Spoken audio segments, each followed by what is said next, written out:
ஆகிலும் உன் பேரில் எனக்கு ஒரு குறை உண்டு. என்ன குறைன்னு பாத்துருவோமா?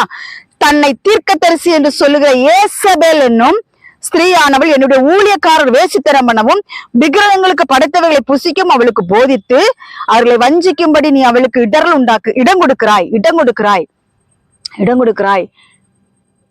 கர்த்தருடைய பிள்ளைகளே, இந்த வசனங்கள் நீங்க வாசிங்க. வெளிப்படுத்தல் 2ஆம் அதிகாரத்தை நீங்க முழுவதும் வாசிச்சு பாருங்களேன். ஒவ்வொரு சபையின் தூதனுக்கு எழுதப்பட்டிருக்கிறது. அதுல கர்த்தர் சொல்கிறார், ஏசபேல் என்ன தீர்க்கதரிசி, வேசித்தனம்.